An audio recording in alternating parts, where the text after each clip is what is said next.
नमस्कार, info nation देख रहे हैं और मैं हूं आपके साथ रंजन सिंह। बिहार एनडीए में सीट बंटवारा कब तक होगा? कौन कितने सीटों पर चुनाव लड़ेगा? क्योंकि जब इंडिया अलायंस थी तो काफी चर्चा हो रही थी कि सीट बंटवारा और अब नीतीश कुमार एनडीए में आ गए हैं। अब एनडीए का कुनवा जो है तो कैसे बंटवारा होगा जब नीतीश कुमार इधर आ गए हैं? ये बड़ा सवाल है और इस सवाल का जवाब हम जानेंगे। हमारे साथ वरिष्ठ पत्रकार रवि उपाध्याय जी हैं, उनसे कि आखिरकार कैसे होगा एनडीए में सीट बंटवारा, क्या होगा जब नीतीश कुमार आ गए हैं, चिराग पासवान हैं, जीतन राम मांझी हैं, उपेंद्र कुशवाहा हैं। बताइए कि किस तरीके से अब एनडीए में सीटों का बंटवारा होगा।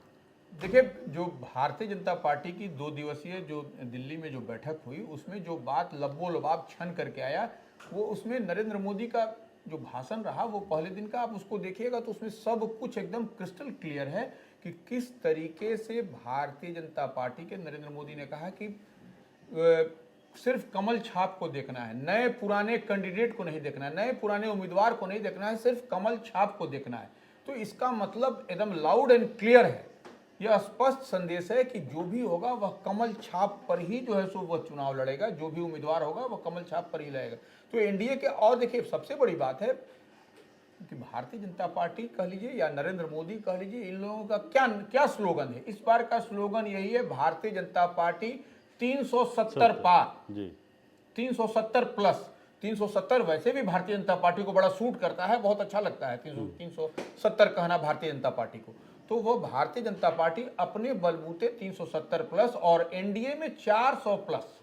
तो यह स्पष्ट दिखाई पड़ता है कि 400 में अगर यदि सारे घटक दल को उसमें समाहित करने की बात होगी तो 30 सीट पूरे देश भर के स्तर पर दिखाई पड़ता है।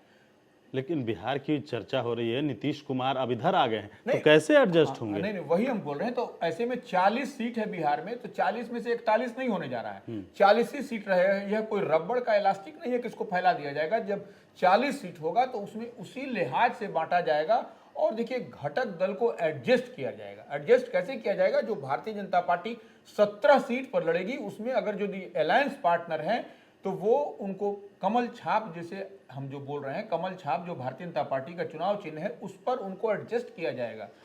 जैसे कि मान लीजिए पशुपति कुमार पारस की पार्टी से 3 या 4 सांसद हैं, उनको सीट देने की बात यदि होगी तो जो थी अमित शाह ने नवादा की रैली में पिछले दिनों कहा था कि जो भी नवादा की सीट पर भारतीय जनता पार्टी ही इस बार चुनाव लड़ेगी, दूसरा कोई नहीं लड़ेगा। तो वह लोक जनशक्ति पार्टी के खाते में वह सीट है। चंदन सिंह वहां से सांसद हैं, तो ऐसे में निश्चित रूप से वह सीट भारतीय जनता पार्टी उसमें चुनाव लड़ेगी। हम और आप नहीं कह रहे हैं, यह अमित शाह का बयान है। पब्लिक मीटिंग में एड्रेस करते हुए उन्होंने कहा था। तो एकदम यह क्लियरिटी है उसके, और उसके बाद से ही 370 और 400 के पार हो रहा है। तो एकदम समझने वाली बात है कि नरेंद्र मोदी क्या कर रहे हैं, भारतीय जनता पार्टी का लाइन और लेंथ क्या है, किस दिशा में वो जा रही है। तो ऐसे में नीतीश कुमार आ गए हैं तो निश्चित रूप से एनडीए के अंदर बहुत माने नेक टू नेक फाइट कह लीजिए, बहुत घमासान है सीटों को लेकर चर्चा बहुत काफी तेज हो गई। बिल्कुल। तो ये देखिए, भारतीय जनता पार्टी पिछली बार जितनी सीट पर लड़ी थी 17 जीती थी, 17 सीट उसका है। तो 17 सीट से एक सीट न कम होगा न ज्यादा होगा, 17 सीट पर भारतीय जनता पार्टी लड़ेगी। तो जेडीयू भी 17 पर लड़ेगी, इसका मतलब? निश्चित रूप से जेडीयू भी 17 सीट पर लड़ेगी, लेकिन बिहार में जेडीयू 13 सीट पर लड़ेगी। तो बाकी का 4 सीट क्या होगा? वही हम बता रहे हैं कि बाकी का 4 सीट क्या होगा। तो आप देखिए, जेडीयू ने पहले ही सीतामढ़ी सीट को एक अलॉट कर दिया है जी। सीतामढ़ी सीट पर उन्होंने कहा है देवेश चंद्र ठाकुर जो बिहार विधान परिषद के सभापति हैं, वह सीतामढ़ी सीट से लड़ेंगे। तो वो एक सीट हो गई। 13 सीट में से ही वह सीट भी है, यह नहीं कि अलग से होने जा रहा है। अच्छा। अब उस तरह से एक अरुणाचल वेस्ट की सीट है, वह उन्होंने अपने उम्मीदवार वहां पहले ही डिक्लेयर कर चुके थे वो। तो वह सीट भी उनके पास में है। तो 13 और एक 14 हो गया जी। एक उनका जो सीतामढ़ी की सीट है वह हो गई। तो वो तो उसी में है ना? 13 में ही है, बता रहे हैं आपको। तो एक सीट वो हो गया। एक सीट जो है सो झारखंड में उनको मिलने की उम्मीद जताई जा रही है। अच्छा। झारखंड में एक सीट, जो भी सीट हो, चतरा का जो है सो माने बिहार से लगा हुआ बॉर्डर है चतरा का, तो हो सकता है संभवतः चतरा उनको सीट वहां से मिल जाए। वो सीट पर बात बनती हुई दिखाई पड़ेगी आपको।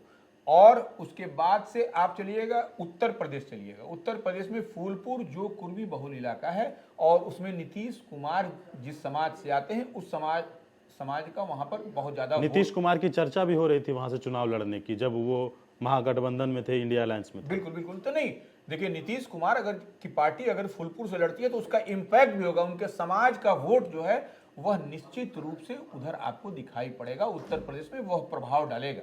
तो ऐसे में एक सीट और कम रह गई है, तो एक सीट अब नीतीश कुमार के झोली में है। अब कहां से लड़ेंगे, कैसे लड़ेंगे, ऐसे में माने वो 13 सीट बिहार में उनके पाले में वह दिखाई पड़ रहा है। और 4 सीट यानी कि अगल बगल बिहार से बाहर, तो आपको दिखाई पड़ रहा है कि आप जो सो किस तरह से अरुणाचल में आपने उन्होंने दे तो दिया। बीजेपी इस पर राजी हो गई है। अब 17 सीट से वो जनता दल यूनाइटेड का क्या कहना है, 17 सीट से कम नहीं। तो 17 सीट से कम नहीं, तो 17 सीट से कम नहीं की बात जब हो रही है तो 17 सीट तो उनको भारतीय जनता पार्टी दे रही है। तो 17 सीट ही ना चाहिए उनको, 17 सीट तो है उनके पास, तो दिक्कत कहां है। नहीं, लेकिन बिहार में नीतीश कुमार पिछली बार 17 सीट पर लड़े थे, तो उनका फिर जो सांसद सिटिंग सीट है बिहार में उसका क्या होगा फिर। तो वो वही तो कह रहे हैं कि अगर यदि उनको लड़ाना है, सांसद सिटिंग सीट है, तो वो कमल छाप पर भी लड़े ना। देखिए सीतामढ़ी सीट का पिछली बार आपको याद होगा 2019 में क्या हुआ था, सिटिंग सीट जो है सो किस तरह से जो जेडीयू के खाते में वो गई, सीतामढ़ी का सुनील कुमार पिंटू वहां से लड़े, तो वह भारतीय जनता पार्टी के मंत्री हुआ करते थे। उसके बाद से पाला बदल करके उनको जेडीयू ले जाया गया और ऐसे में अंतिम क्षण में उनको टिकट दिया गया।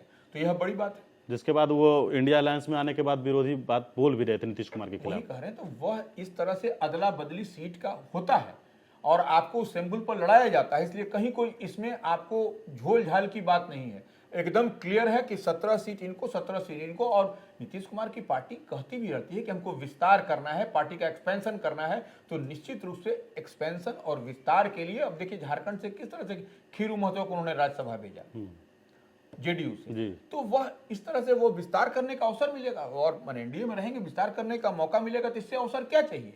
और नरेंद्र मोदी का अभी देखिए अयोध्या में राम मंदिर, अबू धाबी में मंदिर, तो यह सब जो इस नौका पर सवार होकर के बैतरनी पार हो जाना है, इससे बढ़िया कहाँ है। इसीलिए तो इधर आए, इसीलिए आए भी हैं। तो यह सब कुछ मिला जुला करके यह सब दिखाई पड़ रहा है। अब आपकी बात होगी, लेकिन अब दूसरी बात हम करेंगे, पहले जेडीयू क्लियर कर ले। यानी कि कुल मिलाकर बिहार में नीतीश कुमार 13 सीट लड़ेंगे और 4 सीट बिहार से बाहर। बाकी जो उनके सिटिंग सांसद हैं वो कमल छाप पर चुनाव लड़ेंगे। यह एडजस्टमेंट होगा ही होगा, क्योंकि देखिए सब सीट पर जो है सो उस तरह से आप चाहिएगा बैटिंग बॉलिंग करना, तो वह नहीं दिखाई पड़ेगा। वह कहीं ना कहीं आपको तालमेल अपने बड़े भाई भारतीय जनता पार्टी के साथ या एनडीए फोल्ड में रहना है, तो उस तरह से आपको करना पड़ेगा, कोऑर्डिनेशन बना के चलना पड़ेगा, तभी आपको 400 प्लस जो एनडीए के घटक दल की बात हो रही है वह होता हुआ दिखाई पड़ेगा। अच्छा, अब हम बात करेंगे जीतन राम मांझी, जो अभी बिहार के खेलनहार बने हुए हैं, लगातार हर चीज में उनकी अहम भूमिका रह रही है। तो जीतन राम मांझी की क्या भूमिका होगी इस एनडीए में। देखिए जीतन राम मांझी की पार्टी को एक सीट मिलने जा रहा है, एक सीट मिलने जा रहा है। इसमें आप इसको एकदम समझ लीजिए कि एक सीट उनको मिलेगा और वह सीट हमारी समझ से गया सुरक्षित सीट उनको मिलेगा, उसमें कहीं कोई दिक्कत नहीं है। वो वहाँ से लड़ते हुए दिखाई भी पड़ सकते हैं, वहाँ से क्योंकि सुरक्षित सीट है और सुरक्षित सीट ही उनको चाहिए, तो वही गया सुरक्षित सीट है। क्योंकि सब 6 ही यहाँ पर लोकसभा का सुरक्षित सीट है और सब सीट कहीं ना कहीं फंसा हुआ आपको दिखाई पड़ रहा है। हम पार्टी जो है, हम पार्टी को एक ही सीट मिलेगी, वही तो हम कर रहे हैं, गया सुरक्षित सीट की बात हो रही है, गया सुरक्षित सीट ही उनको मिलेगी। उसके बाद बचा 5 सुरक्षित सीट बिहार में, तो 5 में से सब कोई का आपको देखिए कैसे कैसे करके बना हुआ है, तो 5 ही सीट उसके बाद में बचता है, तो 5 सीट में तो आपको कैंडिडेट दिखाई पड़ रहा है कैसे कैसे होगा। अब दूसरी बात, तीसरी बात ये होगी कि उपेंद्र कुशवाहा, जो कि आज उनका पार्टी का नाम भी बदल गया है, पहले रालोजपा था, आरजेडी के नाम पर रखा था उन्होंने, लेकिन अब राष्ट्रीय लोक मोर्चा उनके पार्टी का नाम। राष्ट्रीय लोक मोर्चा के लिए बहुत कठिन दौर है अभी, इस बात को समझना पड़ेगा। अब आपका अगला सवाल होगा कैसे कठिन दौर है। वो पिछली बार जब वो लड़े थे तो उनका स्ट्राइक रेट 100% था 2014 में, 3 में 3 था। तो इस बार इसलिए कठिन दौर होने जा रहा है क्योंकि देखिए आज ही उन्होंने कहा है कि राष्ट्रीय लोक मोर्चा नाम से वो पार्टी का रजिस्ट्रेशन हुआ है, ठीक है। तो लोगों के बीच में अब चुनाव मुहाने पर खड़ा है किसी दिन डुगडुगी चुनाव की बच सकती है। हाँ हाँ, ये तो बात है। अब इसमें कहीं कोई लंबा समय नहीं है, तो जनता के बीच में आप कब जाइएगा, कब अपना सैंपल बताइएगा कि आपका पंखा चुनाव चिन्ह था, चुनाव चिन्ह अभी अलॉटमेंट नहीं हुआ है, चुनाव चिन्ह का आवंटन नहीं हुआ है, नाम भी बदल गया, राष्ट्रीय लोक मोर्चा हो गया। तो यह सब बात बताने के लिए समय चाहिए, समय आपके पास रंजन जी है नहीं, इस बात को समझिए। और सैंपल बताना, ये करना, तो यह बहुत कठिन दौर से उनकी पार्टी अभी गुजर रही है, इस बात को समझना पड़ेगा। तो होगा क्या उनका? उनको 2 सीट देने की बात हो रही है। अच्छा, उनको 2 सीट उनकी पार्टी को, एक स्वयं उपेंद्र कुशवाहा और एक सीट उनको और दिया जाएगा। अब वो जहां से जो सीट बनती है वो सीट अब भारतीय जनता पार्टी को, एनडीए को, उनको समझना पड़ेगा कि कौन 2 सीट उनको मिलेगी। अगर ऐसे में विलंब होता है तो नुकसान तो भारतीय जनता पार्टी यानी कि एनडीए को होगा। अगर उनको सिंबल अलॉटमेंट होते में देरी लगती है तो इतनी जल्दी मैसेज पहुंचाना आसान नहीं है। ये देखिए, तो यही नरेंद्र मोदी ने क्या कहा कि सिर्फ आपको कमल देखना है, नया और पुराना उम्मीदवार नहीं देखना है। तो यह सब यहाँ पर पेच फंसता हुआ दिखाई पड़ रहा है कि कैसे वो बताएंगे कि हम जो है सो भारतीय जनता पार्टी के एनडीए फोल्ड में है। ये बताना भी है, मैसेज भी देना है, गांव तक मैसेज पहुंचाना है और सैंपल भी बताना है, पार्टी का नाम बदल गया वह भी बताना है। तो यह एक बहुत बड़ा, ये अभी बहुत कठिन दौर है उनकी पार्टी के लिए, राष्ट्रीय लोक मोर्चा के लिए, उपेंद्र कुशवाहा की पार्टी। क्या ऐसा भी हो सकता है कि उपेंद्र कुशवाहा को 2 सीट दिया जाए लेकिन कहें कि कमल छापे पर ही लड़िए? देखिए, यह भी संभव है, संभव यह भी है, इससे भी आप जो है सो इधर उधर नहीं डोल सकते हैं आप, यह संभव यह भी है। क्योंकि आप हम जो बात कर रहे हैं उससे इत्तेफाक आप भी रखिएगा कि आप कैसे बताइएगा इतने जल्दी, आप जाकर के 10 दिन 15 दिन में गांव कैसे बताइएगा कि हमारा सैंपल पहले पंखा था, अब ये हो गया, अब ये सैंपल है और हम भारतीय जनता पार्टी के, हम एनडीए के फोल्ड में है, हम जो सो कमल छाप आपका। तो यह जनता को, देखिए जनता सब पढ़ी लिखी नहीं होती है, तो यह आप देखिए लिटरेसी रेट भी क्या है बिहार का, तो यह बात भी समझना पड़ेगा, इसको आपको बताना पड़ेगा, तब ही जाकर के आप बेतरनी पार कर पाइएगा, नहीं तो बहुत कठिन दौर है। हम जो बात कह रहे हैं उस बात से आप इत्तेफाक रखें न रखें, लेकिन टेक्निकल यही चीज है। नहीं तो ऐसा तो हो ही सकता है कि कमल छाप पर लास्ट में उपेंद्र कुशवाहा को आना पड़ सकता है। देखिए, वही हम यही बात कर रहे हैं, और ये नरेंद्र मोदी का मैसेज लाउड एंड क्लियर है, एकदम स्पष्ट मैसेज है, उसमें कहीं कोई बट नहीं है। और अब बात करेंगे चिराग पासवान चाचा भतीजा का क्या होगा? देखिए, चिराग पासवान को हम लोग बार बार कहते रहे, चिराग पासवान को 5 सीट मिलने जा रही है, उससे इधर उधर का नहीं होने जा रहा है।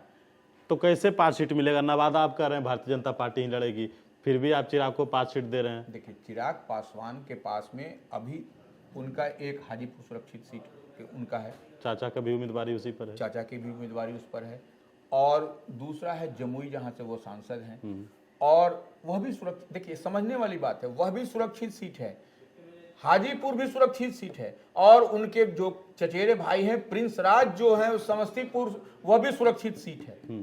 तो यह देखिए कितना सीट हो गया, 3 सीट हुआ, 3 सीट ये हो गया। एक सीट वहां से हम आपको गया सुरक्षित बता दिए, जीतन राम मांझी हो गया, एक जो है तो गोपालगंज हो गया, 5 हो गया, एक सासाराम सुरक्षित सीट हो गया, 6 ही सीट सुरक्षित सीट है। तो आप ऐसे ऐसे देख लीजिए। तो ये ऐसे में इसमें है, तो वहां उनकी पार्टी को 5 सीट मिलने की बात है। एक खगड़िया उनका पैतृक रहा है, पैतृक खगड़िया सीट रही है, जहां से महबूब अली कैसर है जी। इसको भी समझिए, महबूब अली कैसर जो हैं वह लोक जनशक्ति पार्टी के ही उम्मीदवार हैं। अब आप कह रहे हैं नवादा भी लोक जनशक्ति पार्टी के ही उम्मीदवार हैं। तो उस समय एकीकृत लोजपा हुआ करता था, अब जो है सो लोजपा जो है सो 2 फाड़ में है, एक लोजपा रामविलास हो गया और लोजपा राष्ट्रीय हो गया, एक उनके चाचा की पार्टी, एक स्वयं चिराग पासवान की पार्टी। तो ऐसे में आप देखिए कि चिराग पासवान को क्यों 5 सीट देने की बात हो रही है। 5 सीट इसलिए देने की बात हो रही है क्योंकि वह एक ऐसे तुरुप के इक्का है जो कि एनडीए के लिए वोट का ट्रांसफर कराने और करने की कैपेसिटी रखते हैं। चिराग पासवान में वो क्षमता है, यही हम कह रहे हैं। तो यह ऐसे में निश्चित रूप से उनको 5 सीट मिलेगा, और उससे 5 सीट से कम में वो मानेंगे भी नहीं। यह बात भी है क्योंकि उन्होंने एक राज्यसभा की सीट को फॉरगो किया, फिर उनकी माता नहीं लड़ने के लिए तैयार हुई, तो वह जो है सो वह सीट उन्होंने छोड़ दिया, यह बात है। तो ऐसे में 5 सीट से कम पर कोई बात नहीं बनेगी, यही तो उनको 5 सीट मिलता हुआ दिखाई पड़ रहा है। अब उनके चाचा को 1 सीट, तो फिर उनके चचेरे भाई देखिए नहीं, अब उनके बता रहे हैं चाचा को 1 सीट मिलेगा। उनके चचेरे भाई जो हैं उनको सेफ गेम के तहत उनको भारतीय जनता पार्टी हो सकता है कि अपने समस्तीपुर से उनको लड़वाए, या 1 सीट जो हम लोग जितने सीटों की गणना की है उसमें 39 हो रहा है, 1 सीट कम पड़ रहा है। तो 1 सीट जो कम पड़ने की बात हो रही है उसमें अगर यदि वैसा पेच फंसता हुआ दिखाई पड़ेगा तो वो 1 सीट उनको भी दिया जा सकता है। 1 सीट जो है सो जीतन राम मांझी की पार्टी, या फिर अंतिम लास्ट आवर में अगर यदि मुकेश सहनी आते हैं, लास्ट आवर में हम जो बात कर रहे हैं समझिए इसको। मुकेश सहनी भी हैं। हाँ, तो नंबर मुकेश में सहनी भी पाइपलाइन में अगर यदि हैं, अगर आते हैं, क्योंकि नीतीश कुमार से उनकी अच्छी बाउंडिंग है, जी। तो यदि वो आते हैं तो एक सीट उनको भी दिया जाएगा। यही सब दिखाई पड़ रहा है। 39 सीट तो अब तक तय हो गया है कि हाँ, इनको एक इनको सीट मिलना बचा हुआ है, एक सीट बाकी है। एक सीट बाकी है। तो एक सीट में यदि पेच फंसता हुआ दिखाई पड़ेगा और यदि मुकेश सहनी की एंट्री होती है एनडीए अलायंस में, तो निश्चित रूप से एक सीट उनको भी दिया जाएगा। क्योंकि देखिए, भारतीय जनता पार्टी के नाव पर सवार होने का मतलब हो गया कि आपको टिकट मिल गया लोकसभा जाने। अच्छा, ये बात आप ठीक है मुकेश सहनी के बारे में कर रहे हैं, लेकिन एक पिछली बात मुकेश सहनी के बारे में हम जानना चाहेंगे। जिस प्रकार से उनके एमएलए को तोड़ा गया, बिल्कुल बिल्कुल बिल्कुल, और वो लगभग भारतीय जनता पार्टी के ही थे, हालांकि सिंबल था मुकेश सहनी का, चुनाव लड़े थे, लेकिन फिर चारों को शामिल कर लिया। तो ऐसे में मुकेश सहनी कैसे भरोसा करेंगे? देखिए, भरोसा करने के बाद नीतीश कुमार है वहां जी। यहाँ नीतीश कुमार आए हैं, इसलिए हम कह रहे हैं कि नीतीश कुमार से उनकी अच्छी बाउंडिंग है, अच्छी उन दोनों में क्षमता है। तो ऐसे में निश्चित रूप से नीतीश कुमार जब इधर आए हैं, तो हमको जहां तक लगता है कि मुकेश सहनी भी इधर ही आएंगे। अगर देखिए, पॉलिटिक्स में तो ऐसे कुछ कहा नहीं जा सकता है कौन किधर आएगा कौन किधर जाएगा, लेकिन जो सिनेरियो दिखाई पड़ता है, जो समीकरण दिखाई पड़ता है, उसी पर हम और आप बैठ करके चर्चा करते हैं।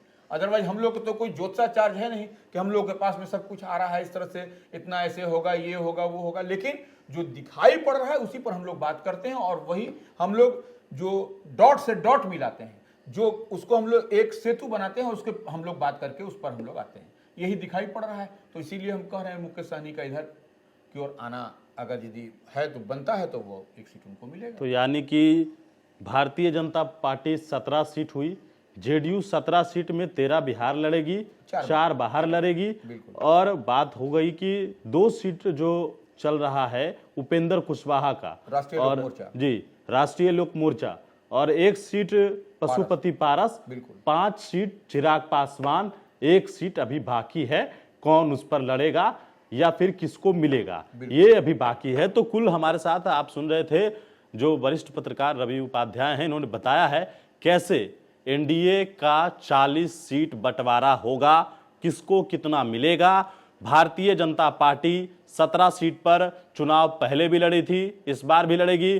दूसरी बात हम कर ले कि जनता दल यू, मुख्यमंत्री नीतीश कुमार ने इस बात को कहा था जब दिल्ली गए थे नरेंद्र मोदी से मुलाकात करने के लिए, और पत्रकारों ने यह सवाल पूछा था कि सीट बंटवारे को लेकर भी कोई चर्चा हुई है, तो मुख्यमंत्री ने कहा इसमें चर्चा होने की क्या बात है, ये तो सबको जानकारी है ही। यानी कि नीतीश कुमार ने साफ कर दिया कि 17 सीट पर वो चुनाव लड़ेंगे, जिसमें 4 सीट वो बिहार से बाहर लड़ेंगे, 13 सीटें जो है वो बिहार में लड़ेंगे। बाकी जो उनके कैंडिडेट बचेंगे, जो सिटिंग सीट पर एमपी हैं, उनको भारतीय जनता पार्टी अपने टिकट पर शिफ्ट कर सकती है, ये भी इन्होंने बताया है। नहीं ऐसा नहीं बताया नहीं है, ऐसा शिफ्ट हुआ है, ऐसा शिफ्ट होता रहा है। आप देखिए कि कई ऐसे उदाहरण हैं, ताजा उदाहरण है विधानसभा के चुनाव में ही देखिए, दूसरे राज्यों में जो उसी तरह से शिफ्टिंग होता रहा, इसमें कोई बड़ी बात नहीं है। जी, तो नीतीश कुमार 4 सीट बाहर में लड़ेंगे, बाकी जो उनके एमपी हैं वो शिफ्ट होंगे ही, ये तय माना जा रहा है। और चिराग पासवान को लेकर जो चर्चा हो रही है, उनके पास वोट को ट्रांसफर कराने की कैपेसिटी है, कई जगहों पर ये देखा भी गया है। जो चुनाव हो रहा था, उपचुनाव, क्योंकि ज़्यादा दूर हम जाना नहीं चाहेंगे, हाल ही में मोकामा में चुनाव हुआ था और चिराग पासवान ने कहीं ना कहीं अनंत सिंह को वहां पर डैमेज किया था। पासवान के वोटरों को जो है उन्होंने ट्रांसफर करवाया था भारतीय जनता पार्टी में। तो कहीं ना कहीं एक अहम है चिराग पासवान, और उनको 5 सीट देने की बात हो रही है। बात रह गई उपेंद्र कुशवाहा की, तो अभी संशय बरकरार है। 2 सीट पर चर्चा हो रही है, लेकिन सिंबल नहीं है, तो कुछ भी हो सकता है। शायद कमल छाप पर ही उनको चुनाव लड़ सकते हैं। और साथ ही साथ बात हो रही है कि पशुपति पारस, आखिरकार पारस का क्या होगा। अगर 1 सीट मिलता है तो फिर पशुपति पारस हाजीपुर लड़ेंगे, क्या होगा नहीं होगा, लेकिन 1 सीट उनको मिलना है। और साथ ही साथ 1 सीट अभी बाकी है, 1 सीट पर निर्णय होना अभी बाकी है। शायद भारतीय जनता पार्टी इस बात का इंतजार कर रही है कि मुकेश सहनी अगर आते हैं तो उनको 1 सीट दिया जाएगा, अन्यथा फिर अगर पशुपति पारस नहीं मानते हैं या फिर मांझी नहीं मानते हैं, तो उन दोनों में से एक को वो सीट देकर शिफ्ट किया जाएगा। तो ये कुल बातें थी एनडीए को लेकर। आपने जाना किस प्रकार से एनडीए में सीट बंटवारा होगा। अब बहुत जल्द जो है आधिकारिक फैसला भी होना है, लेकिन देखने वाली बात होगी ये जो जानकारी हमारे पास थी, जो उन्होंने बताया है, इनके पास जो छन कर सामने आई है बातें इन दिनों नरेंद्र मोदी के भाषण से जो क्रिस्टल क्लियर हुआ है, उसके मुताबिक इन्होंने अपनी बातों को रखा है। मनीष पुण्यशन के साथ नमस्कार।